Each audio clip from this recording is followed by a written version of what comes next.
وأولاده الطيبين الطاهرين المعصومين أما بعد فقد قال حق سبحانه تعالى في كتابه المجيد وفرقان الحميد وهو أصدق الصادقين وقوله الحق بسم الله الرحمن الرحيم ذکر فإن الذکر تنفع المؤمنین بلندتر صلوات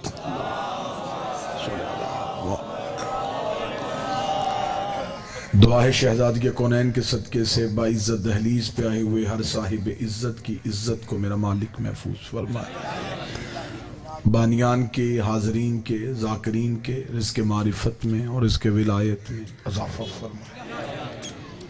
میرا مالک جتنے بھی بانیان کے مرحومین ہیں، حاضرین کے مرحومین ہیں، شہدائے ملت جعفریہ ہیں، میرا مالک ان تمام کو جوار معصومین میں جگہ عطا فرمائے۔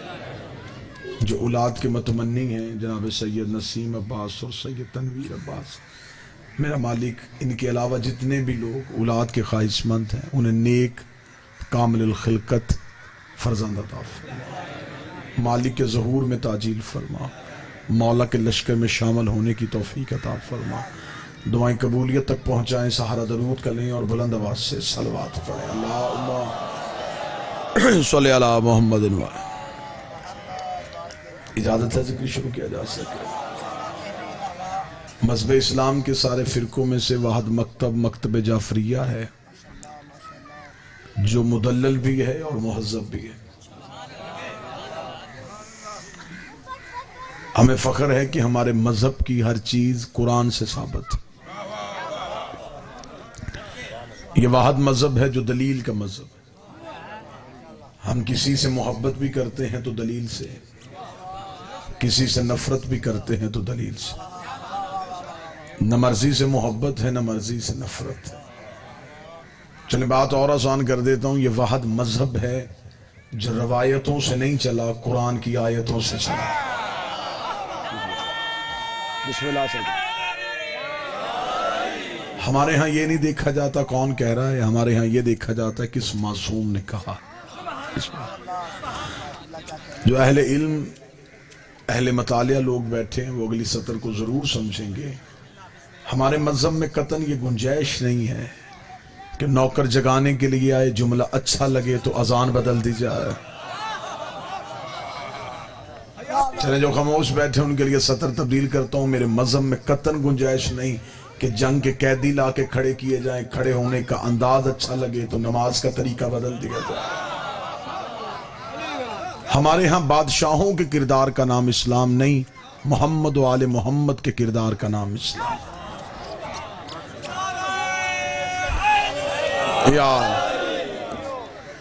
ہم نے اسلام کو اپنی مرضی سے نہیں بلکہ ہم اسلام کی مرضی سے ہیں۔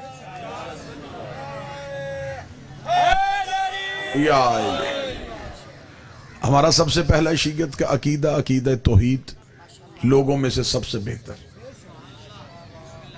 کیونکہ ہم نے اللہ نشانی سے نہیں علی کی پیشانی سے ڈھونڈا۔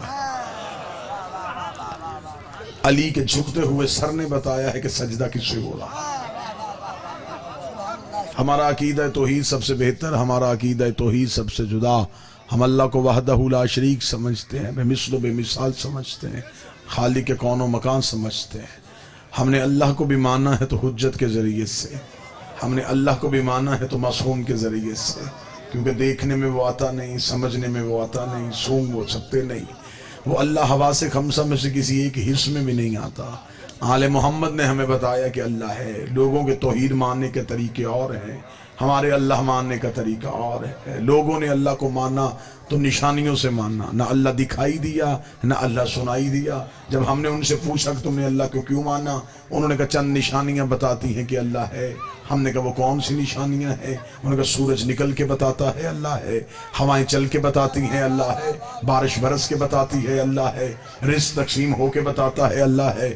تو میں انتہائی اہل علم احباب کے سامنے معافی مانگ کے کہوں گا، جن نشانیوں سے لوگوں نے اللہ کو ڈھونڈا ہے یہ کام اللہ خود نہیں کرتا، اللہ نے ان کاموں کے لیے فرشتے رکھے ہوئے ہیں، ہوائیں فرشتے چلاتے ہیں، بارش فرشتہ برساتا ہے، میکائیل رزق تقسیم کرنے کے لیے آتا ہے، اسرائیل روح قبض کرنے کے لیے آتا ہے، اور جو فرشتے یہ کام کرتے ہیں وہ علی کے دروازے پہ کبھی درزی بن کے، کبھی بھکاری بن کے، کبھی فقیر بن کے، کبھی یتیم بن کے آتے ہیں۔ اب ہم سے پوچھ کے ہم نے اللہ کو کیسے پہچانا؟ جب علی کا سر سجدے میں جھک جاتا ہے تب پتہ چلتا ہے یہ علی اور ہے، وہ علی اور۔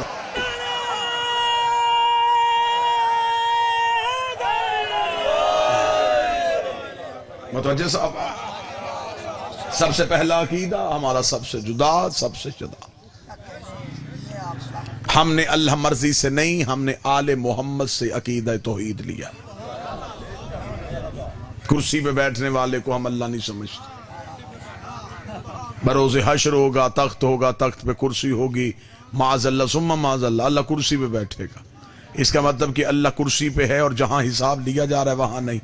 اور مذہب جعفریہ میں جو ادھر ہو ادھر نہ ہو، اللہ ہوتا ہی نہیں ہے۔ عقیدہ توحید بڑا سمجھنے والا عقیدہ ہے۔ اس کو یہ نہیں کہا جا سکتا کہ کوئی بندہ یہ کہے کہ فضیلت علی کا قتل کر دے عقیدہ توحید کی آڑ میں، تو یہ بھی ناقابل برداشت ہے۔ ایک شخص آ گیا تھا کوفے میں مولا کے پاس سرکار، اس نے آ کے سب سے پہلے وہ دربار میں گیا خلیفہ کے، اس نے خلیفہ کے دربار میں جا کے کہا، اس نے کہا جی میں کلمہ پڑھنا چاہتا ہوں۔ وہ بڑے خوش ہوئے کہ چلیں یہ بھی تاریخ میں لکھا جائے گا کہ کوئی مسلمان ہم نے بھی کیا تھا۔ انہوں نے کہا جی آئیں ہم آپ کو کلمہ پڑھوائیں۔ انہوں نے کہا جی کلمہ پہلے ایسے نہیں پڑھنا، شرط ہے، پہلے سوال کا جواب دیں پھر میں کلمہ پڑھوں گا۔ ان کے ذہن میں آیا کہ یہودی ہے، سوال آسان کرے گا۔ وہ یہودیوں کا عالم تھا، آسمانی کتابیں اس کے مطالعے میں تھی۔ توجہ ہے صاحبان؟ بات سمجھ میں آ رہی ہے جی؟ اس نے کہا کہ میں آپ سے سوال کرنا چاہتا ہوں کہ آپ کے قرآن میں ایک آیت ہے، ان اللہ علی کل شیء قدیر، بے شک اللہ ہر شے پہ قدرت رکھتا ہے۔ اس نے کہا کیا واقعی آپ مسلمانوں کا ایمان ہے اس آیت پہ؟ انہوں نے کہا جی بالکل ہمارا ایمان ہے، اللہ ہر چیز پہ قدرت رکھتا ہے۔ اس نے کہا پھر سوچ کے بتائیے گا بادشاہ، کیا تمہارا اللہ جو چاہے وہ کر سکتا ہے؟ انہوں نے کہا ہمارے اللہ کے پاس یہ طاقت ہے، وہ جو چاہے وہ کر سکتا ہے۔ اس نے کہا اب میرا سوال ہے، کیا تمہارا اللہ کوئی اور اللہ بھی بنا سکتا ہے؟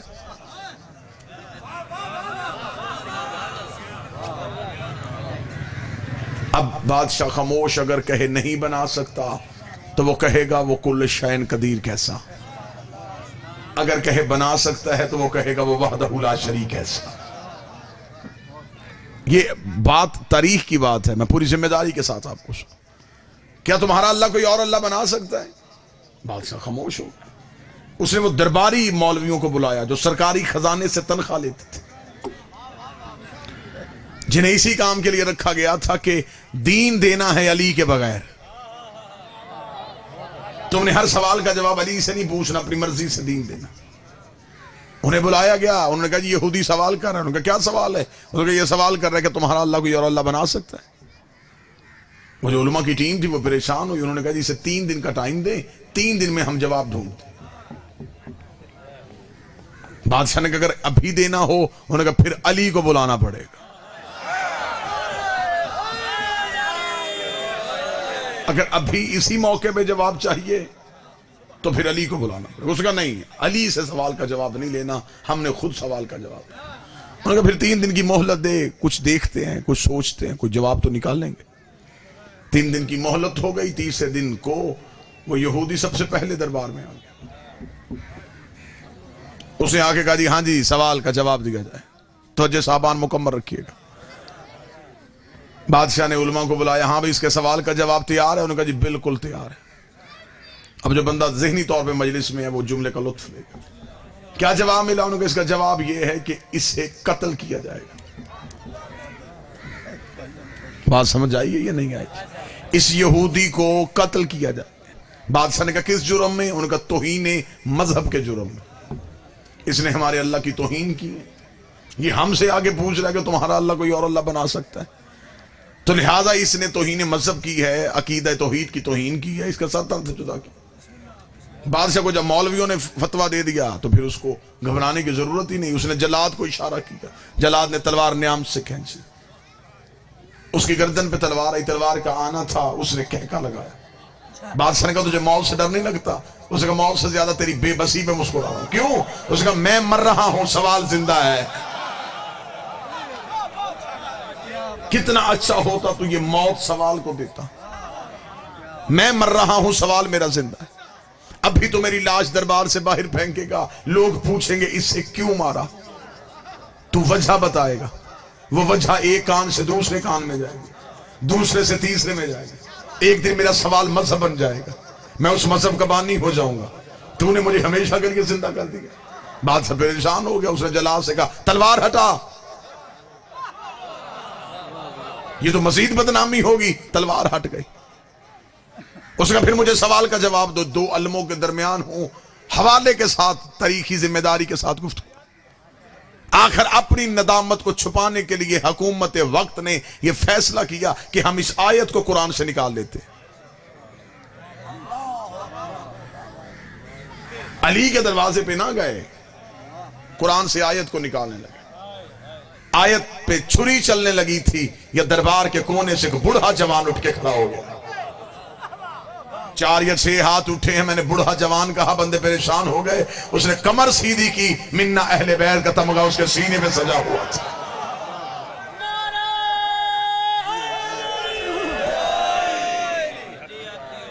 اس نے سر کو سیدھا کیا. اس نے اس یہودی کے پاس جا کے اس کا ہاتھ تھام کے اس نے کہا اس کے دروازے پہ لے کے جاؤں جو وارث قرآن ہے. آگے آگے اپنی جھکی ہوئی کمر کے ساتھ اپنی نگاہوں سے صراط مستقیم کا تعین کرتا ہوا سلمان بڑھنا شروع ہوا. سلمان کے نقش قدم پہ اس سائل کے قدم آئے. سائل چلتا چلتا دہلیز امیر المومنین پہ سلمان پہنچے. سلمان نے سر سجدے میں رکھا. سلمان نے دہلیز کا بوسہ لیا. بوسہ لینا تھا یا دہلیز کے اندر سے امیر المومنین کی آواز آئی, سلمان کیا وہ سائل آ گیا ہے؟ اتنا کہنا تھا کہ سائل نے اپنی نالین کو پہننا شروع کیا. سلمان نے کہا ابھی تیرے سوال کا جواب نہیں ملا اور تو مطمئن ہوئے بغیر جا رہا ہے. اس نے کہا واپس اس لیے جا رہا ہوں, جو دیکھے بغیر مجھے جانتا ہے وہ جواب بھی جانتا ہوگا. جسے یہ خبر ہے کہ دروازے کے باہر کون کھڑا ہے, اسے یہ بھی پتا ہے کہ میرے سوال کا جواب کیا ہے. تھوڑی دیر کے بعد نہ سپاہیوں کا شوق, نہ نیزے, نہ تلواریں. تھوڑی دیر کے بعد در کا پردہ اٹھا. پردے کا اٹھنا تھا. امیر المومنین باہر آئے. رسول والا امامہ سر پہ, ابو طالب والی ابا کاندھے پہ, حمزہ والی تلوار کو نیام میں لیے ہوئے, ذوالفقار حیدری کو حمائل کیے ہوئے. علی کے چہرے پہ حسن یوسف کا صدقہ ہو رہا تھا. علی کی آنکھیں تہرے تقدس کا نگینے بن رہی تھی. علی کے ہونٹ صورت یقوت شعاؤں میں دھلے ہوئے تھے. علی کی زبان آب وحی میں ڈھلی ہوئی تھی. علی کا سینہ رمز دل ہستی کا خزینہ بنا ہوا تھا. علی کے قدم صراط مستقیم کا تعین کر رہے تھے. امیر المومنین کے لب کھلے. امیر نے فرمایا تو نے اس سے پوچھا تھا کہ اللہ ہر شے پہ قادر ہے؟ بے شک اللہ ہر شے پہ قادر ہے. اس نے علی کے قدموں پہ ہاتھ رکھ کے کہا مولا سوال یہ تھا کیا وہ اللہ دوسرا اللہ بھی بنا سکتا ہے؟ علی نے فرمایا ایک نہیں 1000 بھی اللہ بنا دے, خالق وہی رہے گا, یہ مخلوق کہہ رہا ہے. وہ خالق رہے گا, یہ مخلوق ہے.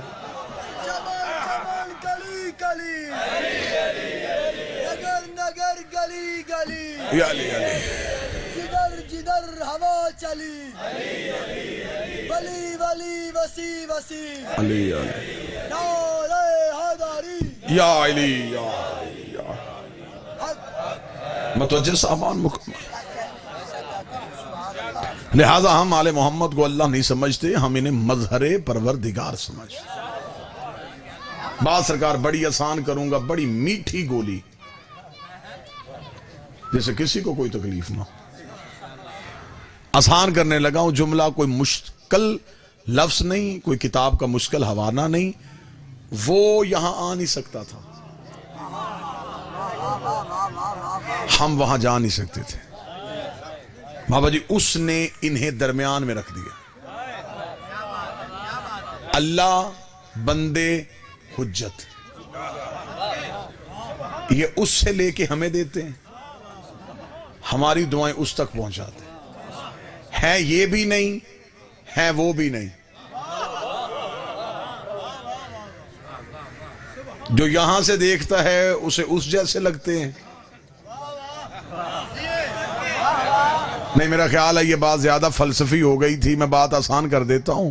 یہ وہ اتنے خوبصورت آئینے ہیں جن سے اللہ نظر آتا ہے. اب کوئی بندہ مجھ پہ سوال کرے کہ اسے کیا ضرورت ہے کہ وہ شکلوں سے اپنی پہچان کروائے؟ اسے ضرورت نہیں، ہم جاہل ہیں. ہم پہلے دن بچے کو جب تعلیم کے لیے چھوڑ کے آتے ہیں تو استاد اس کے سامنے کتاب رکھ کے اسے پڑھاتا الف ہے، تصویر انار کی دکھاتا ہے. پڑھاتا الف ہے، تصویر. اب اس سے بھی زیادہ آسان میں کیا کروں؟ اب تو میں الف انار پہ آ گیا ہوں. پڑھایا الف ہے، دکھایا انار ہے. اب استاد سے پوچھو، ہم تیرے سامنے بچے کو لے کے آئے تھے تعلیم کے لیے، اگر تو نے پڑھایا الف ہے تو شکل بھی الف کی دکھا. وہ کہے گا یہ بچہ ہے، اس نے سیکھنا ہے. الف لفظ ہے، انار پہچان ہے. الف لفظ ہے، انار پہچان ہے. اللہ ذات ہے، 14 پہچان ہے.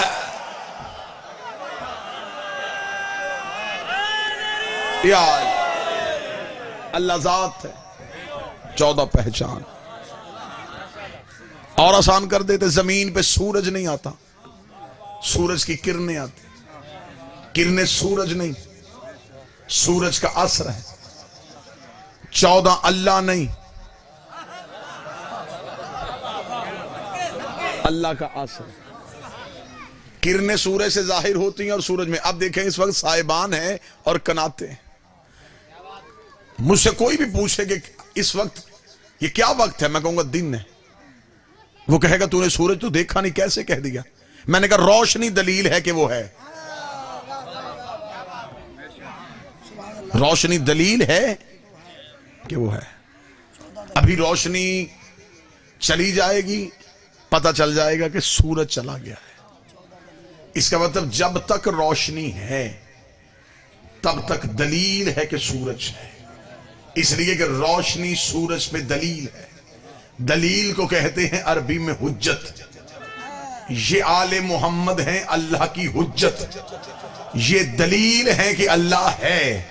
اب اگر یہ بات اس زمیندار طبقے کو سمجھ آ گئی ہے تو نتیجہ بہت آسان ہو سکتا ہے. اگر آپ تھوڑی دیر کے لیے سماعتیں مجھے ادھار دیں، دلیل بتا دیتی ہے کہ دعویٰ موجود ہے، روشنی بتا دیتی ہے کہ سورج ہے. ابھی تھوڑی دیر کے بعد اندھیرا ہو جائے تو کوئی سورج دیکھنے نہیں جائے گا، اسے پتا چل جائے گا روشنی چلی گئی ہے، اس کا مطلب سورج چلا گیا ہے. علی ہے اللہ کی حجت. علی کو جہاں سے نکالنا سوچ کے نکالنا، جہاں سے علی چلا جائے وہاں سے اللہ چلا جاتا. علی اللہ کی حجت. کہ بات آسان ہو رہی ہے. اور زیادہ ایک اور مثال دے دیتے ہیں. مثال ہمیشہ بات کو حقیقت کے قریب کر دیتی ہے اور مثال سے دی ہوئی گفتگو ہمیشہ یاد رہتی. شیعہ سنی احباب میرے سامنے تشریف فرما ہیں. ہم نے اللہ اور اپنے درمیان آل محمد کو وسیلہ رکھا، اور یہ وسیلہ ہم نے نہیں بنایا، یہ اللہ نے ہمیں دیا. وہ اللہ ان کے بغیر ہم تک نہیں آتا. انہوں نے بتایا کہ ہے تو ہم نے مانا. بھئی جب وہ ان کے بغیر ہم تک نہیں آتا تو ہم ان کے بغیر اس تک کیسے چلے جائیں؟ وہ اتنا پاک ہے، اس کی پاکیزگی کا اندازہ ہی نہیں کہ وہ کب سے پاک ہے، کب تک پاک ہے، کس چیز سے پاک ہے. وہ انتہائی اعلیٰ عظمتوں کی بلندی ہے. وہ ہماری حقیقت کیا ہے؟ دنیا میں آئے تو بھی ناپاک تھے، دنیا سے گئے تو بھی ناپاک. یعنی کہ وہ پاکیزہ، ہم نجس. وہ علی کل شیء قدیر اور ہمارے بس میں ہماری سانس بھی نہیں. اور قانون یہ ہے کہ ضدیں کبھی بھی ایک نہیں ہوتی. اللہ اور بندہ ضد ہیں، ہر چیز میں ضد ہے، ایک نہیں ہو سکتے. جیسے سورج اور چاند ایک نہیں ہو سکتے، مشرق اور مغرب ایک نہیں ہو سکتے، دن اور رات ایک نہیں ہو سکتے. اللہ اور بندہ ایک نہیں ہو سکتے. بات میں بڑی آسان کرنے لگا ہوں، 2 + 2 4 والا حساب کرنے لگا ہوں. دودھ کا دودھ اور پانی کا پانی ہو جائے. بڑی آسان گفتگو کروں گا کہ کوئی بندہ بھی یہ نہ کہے کہ اردو میں تقریر تھی، مجھے تو خاک سمجھ میں نہیں آیا. بات کا نتیجہ بڑا اچھا نکل آئے گا. وہ اللہ پاک ہے، ہم نہ پاک ہے. اب اسے ضرورت ہے ہمیں دین دینے کی، ہمیں ضرورت ہے دین لینے کی. ایک ہو نہیں سکتے کیونکہ دونوں ضدیں ہیں. اب اس کی میں ایک مثال دیتا ہوں، مثال سے حقیقت سمجھ میں آ جائے گی. پانی اور آگ ضد ہیں. جہاں آگ ہو وہاں پانی نہیں، جہاں پانی ہو وہاں آگ نہیں. لیکن انسان نے اپنے علم میں سوچا اگر میرے پانی اور آگ کو ایک کرنا ہو تو میں کیا کروں. علم نے کہا کہ پھر ایک ایسا کام کر کہ برتن میں رکھ پانی، نیچے جلا آگ. بادشاہ حسین عزت دیں.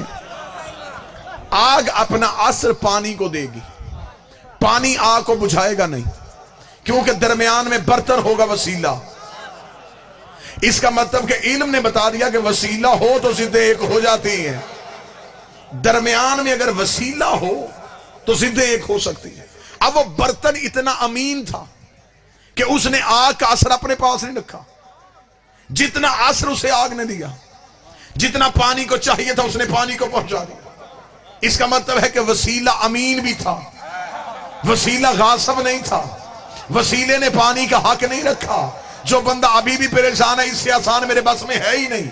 میں یہاں پہ گفتگو کر کے چلا جاؤں اور پھر کبھی اس علاقے میں آؤں اور کوئی صاحب میری گاڑی کے پاس آ کے میرا رستہ روک لے اور وہ کہے کہ جناب آپ دربار میں آئے تھے اور آپ نے مجلس پڑھی تھی، آپ نے کہا تھا کہ پانی اور آگ ایک ہو سکتے ہیں اگر درمیان میں برتن وسیلہ ہو. ہم نے اپنی آپ کی تقریر پہ یقین کیا، شیعہ قوم کا خطیب ہے، بات اس نے علم سے کی ہوگی. لیکن آپ کے جانے کے بعد ہم خانے واز شہر میں گئے، وہاں سے ہم 300 روپے کا پلاسٹک کا ٹب لے کے آئے. ہم نے اس میں پانی رکھا، نیچے آگ جلائی، نہ پانی بچا نہ برتن بچا نہ آگ بچی. آپ نے تو کہا تھا پانی اور آگ ایک ہو سکتے ہیں اگر درمیان میں برتن وسیلہ ہو. تو میں فوراً کہوں گا سرکار پوری بات سمجھی نہیں تھی. میں نے یہ بھی بتایا تھا وسیلہ جب بھی بنانا کسی اچھی جنس کا بنانا، بری جنس کا بناؤ گے خود بھی جلے گا تمہیں بھی جلائے. وسیلہ اچھا ہونا چاہیے. بسم اللہ سرکار، بسم اللہ سرکار، بسم اللہ سرکار. یا رسول اللہ، یا وسیلہ اچھا ہونا چاہیے. اب ہمارے پاس ہے آل محمد وسیلہ. اللہ انہیں پوری طاقت دیتا ہے. یہ آگے ہمیں اتنی دیتے ہیں جتنی ہمیں اس وقت میں ضرورت ہوتی. بات اتنی آسان ہو گئی یہاں سے بچہ بھی خالی نہ جائے. یہ جو گریڈ سٹیشن سے بجلی کی تاریں آتی ہیں نا جی، اس میں وولٹیج بہت زیادہ ہوتی ہے. ہمیں گھروں میں اتنے کرنٹ کی ضرورت نہیں ہوتی. پھر وابڈا والوں نے ہمارے گھروں کے قریب آ کے وہ ایک آلہ رکھتے ہیں ٹرانسفارمر. وہ جتنی لائٹ اس میں آتی ہے وہ اسے ٹھنڈا کرتا ہے کر کے آگے گھروں کو اتنی دیتا ہے جتنی ضرورت ہوتی ہے. وہ بات سمجھ میں آ بھی رہی ہے یا نہیں؟ پھر آگے جو اہل علم ہیں جنہوں نے جو ان چیزوں کو سمجھتے ہیں، جس کا اس پہ علم پہ عبور ہوتا ہے، وہ آگے جو گھروں میں سوئچ اور ساکٹ لگاتے ہیں نا جی، وہ اتنی لگاتے ہیں جتنا ظرف ہوتا ہے اور اس پہ لکھا بھی ہوتا ہے کہ اتنے وولٹیج سے زیادہ آپ کریں گے تو جل جائے گا. اس لیے ظرف کے مطابق اثر ہوتا ہے. اثر ایک جیسا آتا ہے، آگے ظرف علیحدہ علیحدہ ہوتا ہے. ظرف پہ آ کے اثر بدل جاتا ہے. علی پیچھے سے ایک آتا ہے، مومن کے قریب آئے چہرہ کھل جاتا ہے، منافق کے قریب آئے تو چہرہ جل جاتا ہے.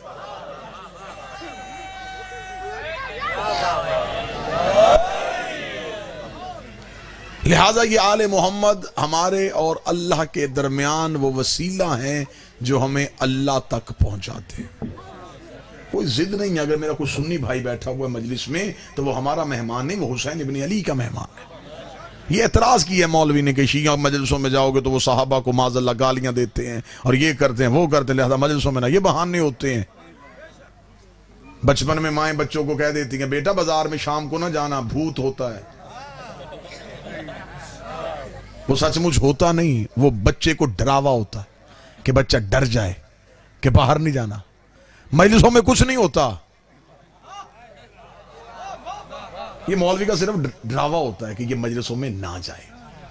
بڑی آسان سی بات کر دیتے. اگر میرا کوئی سنی بھائی بیٹھا ہو تو وہ بڑی آسان سی بات سمجھ لے گا. دیکھیں ہم سب کو جتنا بھی ہم دنیا میں اعمال کر رہے ہیں کس کام کے لیے کر رہے ہیں؟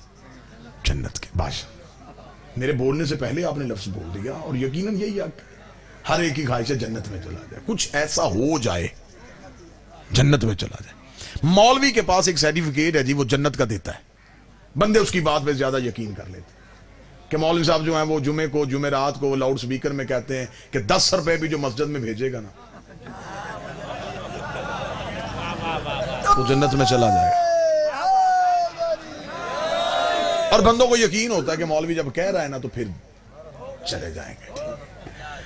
بڑی سادہ سی بات کرنے لگا ہوں. پورے ملک میں یہی سادگی سے گفتگو پہنچانا چاہتا ہوں.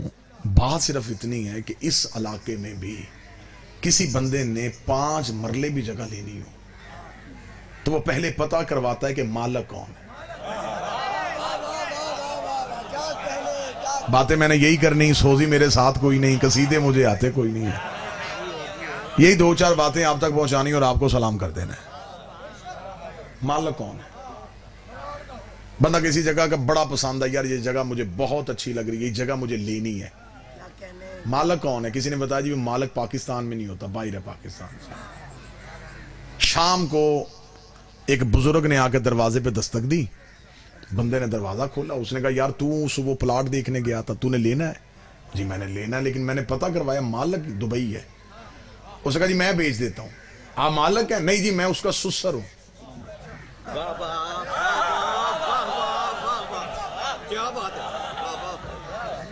جو چپ بیٹھے ہیں وہ خرید لیں گے،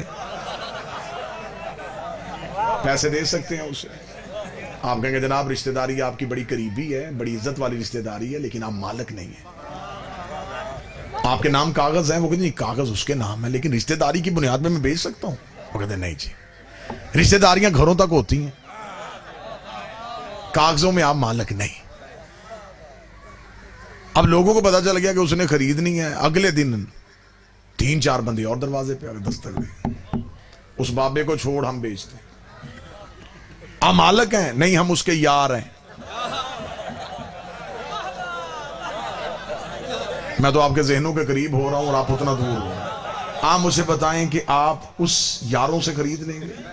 آپ کہیں گے دوستیاں آپ کی اپنی جگہ، تعلقات آپ کی اپنی جگہ، آپ میرے لیے قابل احترام ہیں. اگر آپ کے پاس کاغذات میں ملکیت ہے تو پھر ہم آپ سے لے لیتے. اگر آپ کے پاس نہیں ہے تو جب مالک آئے گا تو ہم مالک سے خریدیں گے. ان پڑھ بندہ بھی جب رجسٹری کروانے جائے تو پڑھے لکھے بچے کو ساتھ لے کے جاتا ہے. بیٹا پیسے میں نے دینے، کاغذ تو نے دیکھنے ہیں. جو بندہ بیچ رہا ہے مالک یہی ہے، اسی کے نام پہ ہے. اللہ نے اتنی عقل دی ہے کہ 5 مرلے کے لیے پتہ کرتے ہو کہ مالک کون ہے. ساری زندگی جنت ڈھونڈتے رہے اور مولوی سے پوچھا ہی نہیں کہ جنت کا مالک کون ہے.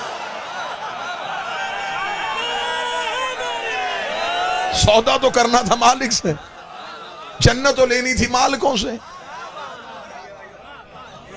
کس نے تمہیں کسی اور دکان پہ کھڑا کر دیا؟ سودا اس وہاں سے لیتے ہیں جس دکان سے ملتا ہو.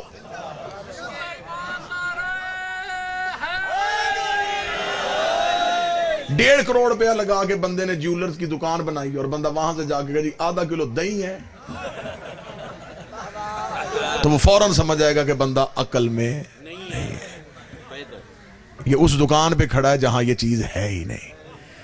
تو میرے مسلمان بھائیوں ضد نہیں کرنی. تو جس دروازے سے جو چیز مانگ رہا ہے نا وہاں وہ ہے ہی نہیں. صحابی جنت جا سکتے ہیں، لے جا نہیں سکتے. صحابی کوثر پی سکتے ہیں، پلا نہیں سکتے. ہماری مجبوری ہے، ہمیں جانے والا نہیں چاہیے، لے جانے والا چاہیے. تو اب جب یہاں پہ ایسی بات ہو تو پھر بعض لوگ کہتے ہیں جی یہ شیعہ کیونکہ آل محمد سے پیار کرتے ہیں تو یہ کہتے ہیں صرف آل محمد ہی جنت کے مالک ہے. تو مولویوں نے کہانی اسلامیات میں لکھ دی ہے بچوں کے ذہن بدلنے کے لیے. وہ کہتے ہیں جی ایک پورا مضمون، ایک چیپٹر ہے اسلامیات میں، 6 سے لے کے میٹرک تک پڑھایا جاتا. اشرہ مبشرہ کہ 10 صحابہ رضوان اللہ علیہم اجمعین ایسے تھے جنہیں نبی نے زندگی میں بشارت دے دی کہ تم جنت میں چلے جاؤ. مجھے ہم طریقے اس واقعے کی حقیقت پہ تو بحث نہیں کرنی کہ اس پہ سند کتنی ہے، ضعیف ہے، متواتر ہے، کیا ہے. چلے میں بات صرف دلیل کے ساتھ کر رہا ہوں اور مجمع میرے ساتھ متفق ہو گیا ہے، دلیل مان رہے ہیں آپ، دلیل تسلیم کر رہے ہیں۔ 10 صحابہ کرام ایسے تھے جنہیں نبی نے زندگی میں کہہ دیا کہ تم جنت میں جاؤ گے۔ اگر میں ان سنی بھائیوں کی، اپنے برادران کی یہ روایت مان بھی لوں تو آپ ہی کی کتاب میں اس کی نفی ہو گئی ہے۔ آپ ہی کی کتابوں میں لکھا کہ انہی میں سے دوسرے نمبر والے صحابی نے چند دن گزرنے کے بعد میرے مولا حسن سے جا کے کہا تھا، حسن لکھ دے میں تیرا نوکر ہوں تاکہ میں جنت میں چلا جاؤں، لکھ دے میں تیرا نوکر ہوں تاکہ میں جنت میں چلا جاؤں۔ سر پہ قرآن رکھ کے بتاؤ، جسے نانے نے جنت دے دی تھی اسے نواسے سے لکھوانے کی ضرورت کیا تھی؟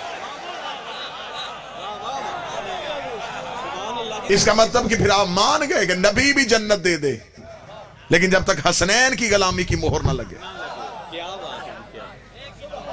آپ جنت میں جا ہی نہیں سکتے۔ اللہ اکبر، رسول اللہ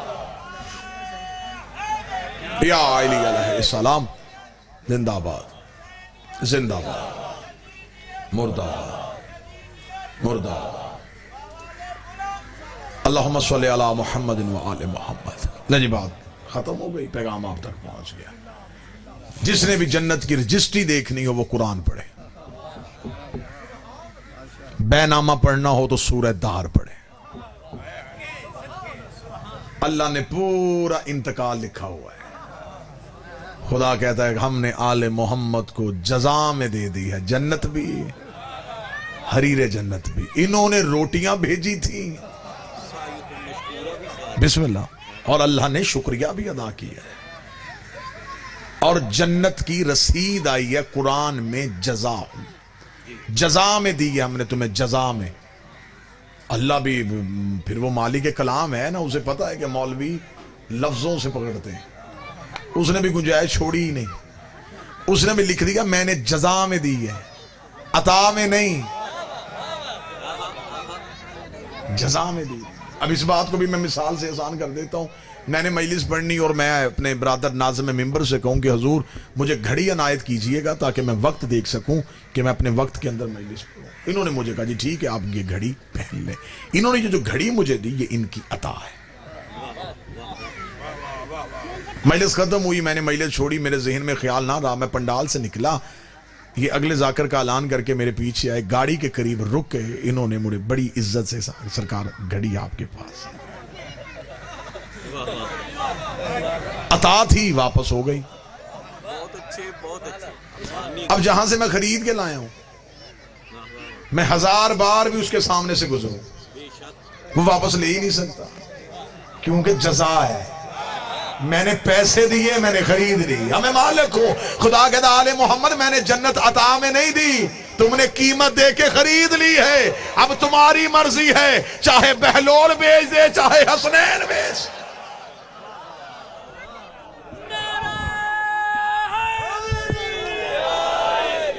ملکیت آل محمد کے پاس ہے جنت کی۔ مر جانا ہے، قبر میں جانا ہے، سانسوں کا یقین کوئی نہیں، لمحوں کا اعتبار کوئی نہیں، سانس کی ڈوری کب کٹ جائے اس کا کوئی علم نہیں۔ زندگی میں علی ولی اللہ نہ چھوڑنا، حسین کا ماتم نہ چھوڑنا، سید کی توہین نہ کرنا، اور دشمن زہرا کی کبھی عزت نہ کرنا۔ گھر عزتوں والا تھا، لوٹا امت نے برے طریقے سے۔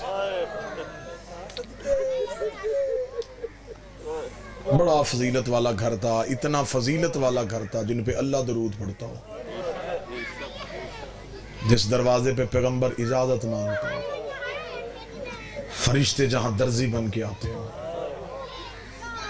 سر پہ قرآن رکھ کے میرا سنی بھائی بتائے کہ اس دروازے کو یہ حق بنتا تھا کہ امت آگ لگائے۔ 2 4 6 میرے سنی بھائی آستانہ سمجھ کے، فقیر کی دہلیز سمجھ کے، ذکر شبیر سمجھ کے اگر آئے ہیں تو بے شک سارے شیعہ خاموش نہیں، یہ آج نہیں تو کل مجلس سن لیں گے، کہانی ساری انہیں پتہ ہوتی ہے، ذاکر خطیب مصاحب شروع کرتا انہیں پتہ چل جاتا ہے اس نے کیا پڑھنا ہے۔ لفظ میری قوم کے حافظوں میں محفوظ ہیں، یہ صرف رونے کے لیے آتے ہیں۔ اپنے سنی بھائیوں تک پیغام پہنچاؤں، آج مجلس ختم ہو، تمہیں جس نبی کا کلمہ پڑھتے ہو اس نبی کی واسطہ دے کے کہتا ہوں، عشاء کی نماز پڑھنے کے لیے جس مولوی کے پیچھے جاؤ اسے جا کے اتنا پوچھنا، آج دربار پہ مجلس تھی، میں وہ مجلس سننے چلا گیا تھا، وہاں ایک حسین کا ذاکر آیا تھا، اس نے ایک سوال میرے ذہن میں ڈال دیا، مجھے اس کا جواب دے، مجھے صرف اتنا بتا محمد کے جنازے پہ کتنے لوگ تھے؟ پتھر کھا کھا کے جو کلمہ پڑھوا کے گیا تھا، جس نے اتنی محنت کی تھی، اس کے جنازے پہ مدینے سے کتنے لوگ آئے؟ جو جواب مولوی دے گا، میرے دوبارہ آنے کا انتظار اس بھائی کو نہ ہو، میں اسے اس جواب کا جواب پھر دے دیتا ہوں۔ اگر مولوی کہے کہ نبیوں کا جنازہ نہیں ہوتا، اسے کہنا چل ٹھیک ہے۔ تھوڑے دن کے بعد اس نبی کے گھر سے ایک دوسرا جنازہ اٹھا تھا، وہ نبی کی بیٹی کا جنازہ تھا۔ مولوی سر پہ قرآن رکھ کے بتا محمد کی بیٹی کے جنازے پہ کتنے لوگ تھے؟ اس کے سامنے ہاتھ باندھ کے بیٹھ جانا، اس نے کہا تو جو دین دکھاتا رہا ہم مانتے رہے، آج ہماری سن، ہمیں بتا محمد کی بیٹی کا ہاتھ پہلو میں کیوں تھا؟ رسول کی بیٹی کا دروازہ کیوں جلا تھا؟ جتنے میرے سنی بھائی بیٹھے ہیں، شیعہ قوم حسین کے ذاکروں سے پیار کرتی ہے، ممبر پہ بات کریں مان لیتے ہیں، اگر کوئی ذہن میں سوال ہو بعد میں پوچھ لیتے ہیں کس کتاب میں یہ جملہ لکھا ہے، یہ صرف اپنے یقین میں اضافہ کرتے ہیں۔ قطن میری قوم حسین کے ممبر پہ آئے ہوئے ذاکر پہ جھوٹ کی تہمت نہیں لگاتی۔ میں اپنے اہل سنت بھائیوں کے اطمینان قلب کے لیے چند قسمیں کھا دیتا ہوں، وہ قسمیں میں اس لیے صرف دوں گا کہ میں قیامت والے دن نبی کے سامنے سرخرو ہو سکوں۔ یا رسول اللہ، میں نے نگر نگر قسمیں کھا کے تیری بیٹی کا حق پڑھا ہے۔ جتنے میرے اہل سنت بھائی بیٹھے ہو کلمہ نبی کا پڑھتے ہو، لوگ چوروں کی قسمیں مان لیتے ہیں۔